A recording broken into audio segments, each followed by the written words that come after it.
Fala galera, tudo bom, gente? Que bom que a gente está de volta, já estava com saudade de vocês. Hoje a gente vai trabalhar com uma aulinha de novo, revisão Enem, como a gente vem trabalhando esses dias, mas a gente vai trabalhar com uma questão que é bem elaborada, tá? Uma questão de separação de misturas, mas é uma separação de misturas que não é tão simples. A gente às vezes pensa, separação de mistura, papo de nono ano, mas não, tá? É uma separação de misturas mais trabalhadinha. Então vamos lá. Eu vou trabalhar com um texto. Esse texto eu vou marcar algumas informações muito importantes. São informações que sem elas eu não consigo resolver a questão. E depois ela tem um organograma, assim, um fluxograma que a gente vai ter que analisar, tá bom? Então vamos lá. Ele fala da farinha de linhaça dourada. A farinha de linhaça dourada, ela é muito utilizada em alimentação natural. Ela é rica em muitos nutrientes. Então é isso que ele está falando agora. A maior parte dos nutrientes, porque ela é bem nutritiva, ele está presente no óleo da sementinha. Já viu aquela sementinha? Tem a linhaça que é mais escura e a linhaça amarelinha. Ele está falando da linhaça amarelinha. Boa parte dos nutrientes está na parte da semente. Quando você espreme, ela solta um óleo. E esse óleo é a parte que tem maior valor nutricional. Ele também, ele é rico em substâncias, como o nome já diz, lipossolúveis, solúveis em gordura. Desse óleo que sai, desse olhinho que escorre. E essas substâncias lipossolúveis, elas têm massa molar elevada. O que significa isso? Elas são pesadas, moléculas grandes, ok? Bom, ele também tem fibras proteicas insolúveis, que seria basicamente a casca, Ela é feita de celulose, também ele fala sobre celulose, só que a celulose, ela consegue se solubilizar, A celulose, ela tá junto das fibras solúveis. E tem também vitaminas lipossolúveis e sais minerais hidrossolúveis. Então, tem sais minerais que vão se dissolver na água e vitaminas que não vão se dissolver na água, beleza? Bom, olhando agora esse fluxograma, ele vai começar pegando a farinha de linhaça, ele vai dar uma amassada nela, uma macerada, ele nem põe isso aqui, porque isso é meio óbvio, assim, você tem que amassar para extrair o óleo. E aí ele faz a adição de um éter. O éter é uma substância orgânica e ela tem baixa solubilidade. O que isso significa? Ela não se solubiliza em água, tá? Ela é lipossolúvel. Como ela é lipossolúvel, olha lá, ele vai separar exatamente o que me interessa. Ele vai separar os nutrientes, as vitaminas. Ele vai dissolver a parte que justamente me interessa. É o que eu quero da farinha de linhaça.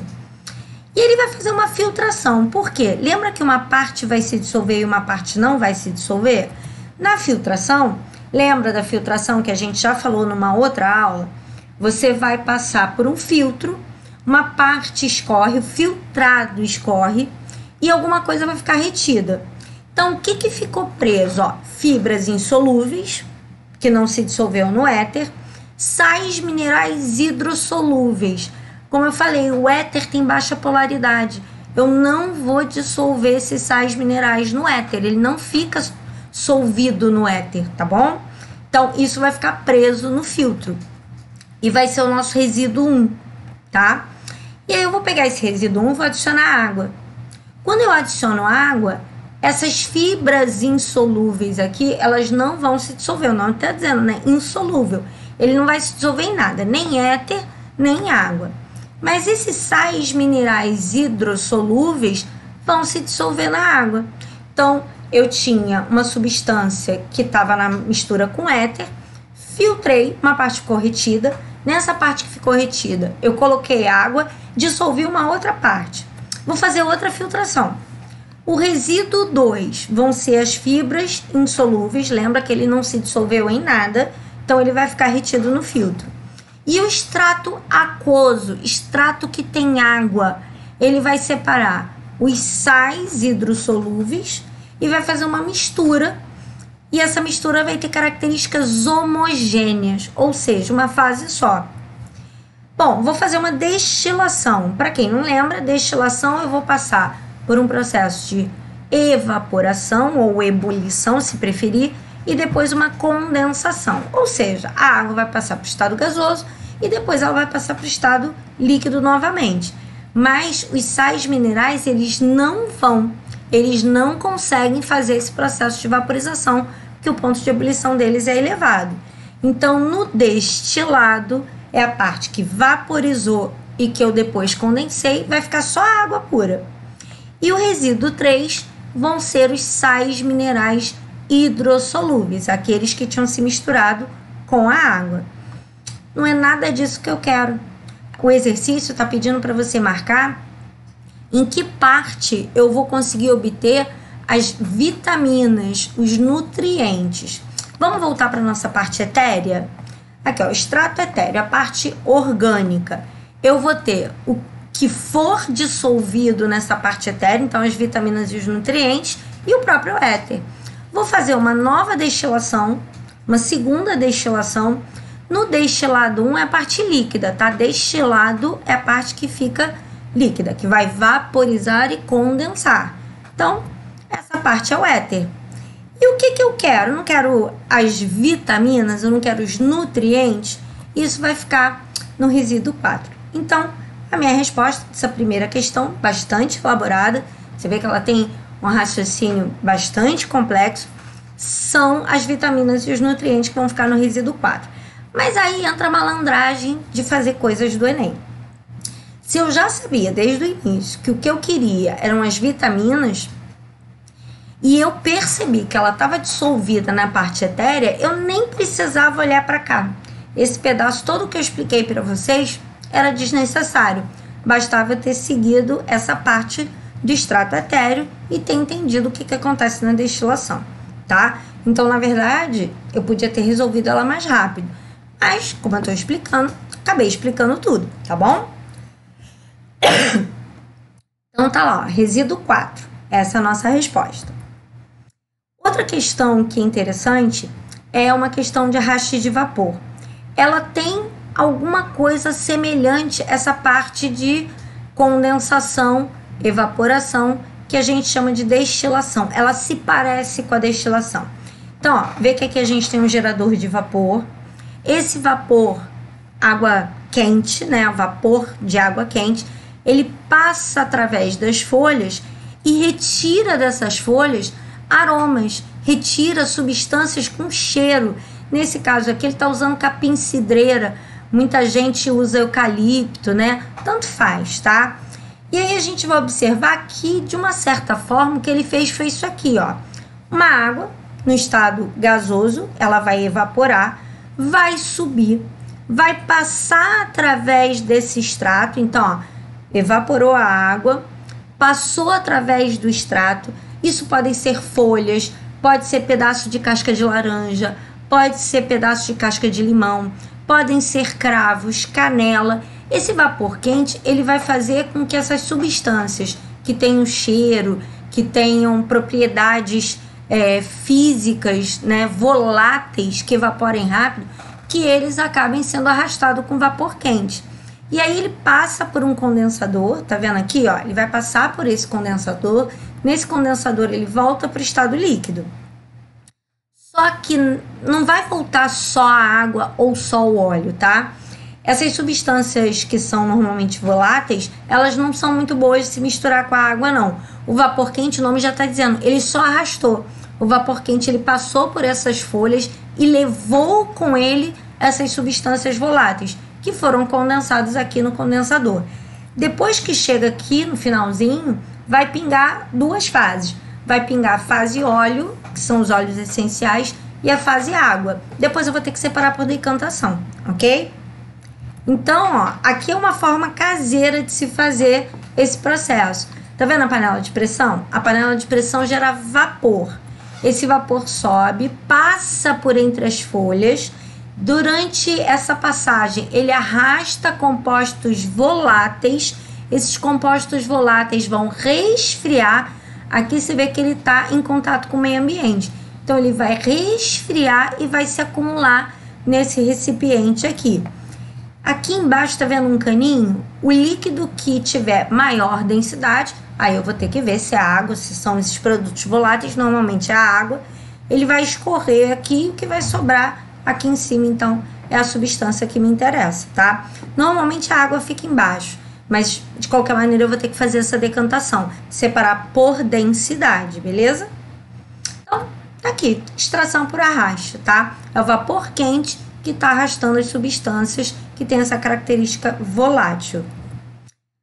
Outra questão que também foi de separação de mistura, essa já é bem mais simples, é uma questãozinha bem mais básica. É uma questão de filtração. Ele diz que vai fazer um tratamento de água, tá? Numa região afastada, Bangladesh, é bem longe daqui do Brasil. E aí ele quer que essa água fique em condições de consumo humano. Só que essa água, ela tá contaminada por arsênio. E o arsênio é muito tóxico para o nosso organismo, tá? Ele é bem tóxico. Então, ele diz que quer retirar esse arsênio para que a pessoa possa ingerir essa água. E ele fala que vai fazer uma reação, e aí é que vem a parada, aí é que vem a grande sacada. Ele fala que vai fazer uma reação de precipitação. Ou seja, ele vai transformar o arsênio que está solúvel em uma coisa sólida. Ele vai precipitar o arsênio com sais de ferro 3. Então, a gente vai originar um sólido volumoso gelatinoso. Se ele estava solúvel e agora eu vou gerar um sólido, processo mais fácil para tirar é por filtração. Essa é bem tranquila, tá? Aqui a gente vê o processo, ó. Aqui vai ficar a água com os sais de ferro, ele vai ficar como se fossem bolinhas, como se fossem pequenos grãos. Vou passar por um filtro, que nem filtro de café mesmo, tá? Ele ficaria preso que nem pó de café. Aqui fica retido o resíduo sólido, que tem o ferro 3 e o arsênio. Ele vai ficar presinho aqui. E a água, o líquido filtrado, nesse caso a água limpa, própria para consumo, vai escorrer, tá bom? Processo bem tranquilo, bem facilzinho. Então tá aqui a resolução de mais uma questão, mas esse nível super baixinho. Ah, eu não sei se a galera sabe, se todo mundo sabe, mas a correção do Enem tem uma coisa chamada TRI. E acreditem, questões mais fáceis têm maior peso, maior nota que questões muito difíceis. Então, uma questão como essa, que a maioria acertaria, ela tem valor maior, tá? Presta atenção.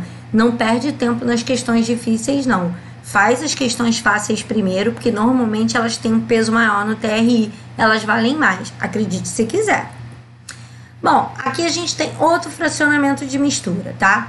Ele vai utilizar uma substância que vai ser feita a partir da castanha de caju para uma remoção do petróleo. O petróleo, a gente já falou sobre ele é um hidrocarboneto. O que é um hidrocarboneto? Uma substância feita de carbono e hidrogênio e ela é apolar, ou seja, ela não se mistura na água. A água é muito polar. A água interage muito com substâncias polares, mas ela não interage com substâncias apolares como o petróleo.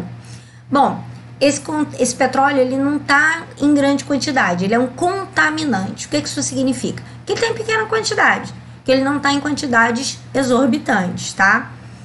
Como eu falei, essa substância que ele vai utilizar, usou-se castanha de caju, mas é um resíduozinho, né? Para a gente aproveitar a matéria orgânica ao invés de jogar fora, a gente pode transformar essa matéria orgânica de modo a ter uma utilização. E aí, a composição química desse LCC, que é essa substância feita a partir da castanha de caju, ele diz no texto que ela é parecida com petróleo. O que ele quer dizer com isso? Que ele não dissolve na água, mas ele consegue se aproximar, ele consegue agregar ao petróleo, ele consegue fazer uma união entre esse LCC e o petróleo, porque eles têm polaridades parecidas. Lembra que semelhante dissolve semelhante. Então, esse LCC, ele interage com o petróleo por ser parecido com ele. Bom, aí ele diz que vai misturar partículas, nanopartículas, nano quer dizer que é bem pequenininha, tá? Partículas muito pequenininhas. E ele vai misturar nanopartículas magnéticas. O que isso significa? Significa que elas serão atraídas por um ímã. E aí ele quer que você identifique as duas técnicas. A técnica de fazer essa mistura, né? Como é que eu vou fazer essa mistura desse LCC com petróleo e como vão se comportar essas nanopartículas magnéticas. Como ele pede respectivamente, eu já vou eliminar algumas opções. Por quê? Porque se ele está falando respectivamente, a segunda opção, você vê que tem sempre duas opções, aqui, ó, flotação e decantação, decomposição e centrifugação. A segunda tem que ter alguma coisa a ver com magnetismo, tá? A segunda tem que ter alguma coisa a ver com usar ímã, imantação, magnetização, separação magnética. Qualquer um desses aí é sinônimo para o que eu quero. Então, de cara, ó, já tô com duas opções só. Porque como é respectivamente, a segunda opção tem que ter a ver com alguma coisa sobre magnético, magnetismo, ímã. Então, pô, já matei. Todas as outras estão fora. E aí, na primeira opção que ele me dá aqui, que tem separação magnética, né? Ele fala de flocular. E na segunda, ele fala em dissolver. Cara, qual é a melhor opção? Petróleo se mistura, né? É uma mistura de hidrocarboneto e é apolar. LCC é parecido com petróleo, ou seja, eles se unem. Óleo e água do mar não se misturam. E o óleo, aí é que vem um detalhe, ele flutua, o óleo, ele vai subir. Então, a nossa opção seria floculação, por quê? Porque essa substância da castanha de caju, ele diz que é quase um tipo de plástico. E o plástico flutua junto com o petróleo, fazendo pequenos flocos. Ele vai agregar como se fosse colocar uma esponjinha. Ele vai funcionar como se fosse uma pequena esponja absorvendo o petróleo, tá certo? Aí ele vai flocular, ele vai ficar uns floquinhos desse plástico, tá? Juntinho com o petróleo. Aí depois você vai e retira por cima. Você pega uma peneira, uma coisa assim e retira. Ele vai sair facilmente, tá bom? Bom, galera, esse é o fim da nossa primeira apresentação de hoje. Eu vou ainda gravar outra aulinha que eu vou te mandar daqui a pouquinho e a gente vai ter as duas opções. Poxa, eu posso pedir um favor a vocês? Vocês que estão assistindo a aula, dá um like, diz se gostou, pede uma questão que você acha importante, que você já tenha visto aí do Enem e que você não tenha conseguido fazer, tá? A minha intenção é fazer todas as questões dos últimos 20 anos do Enem. Mas eu posso alterar a ordem. Se tiver alguma questão que você tem aí vontade que eu faça, só pedir que eu vou fazer, tá bom? Beijo! Fui!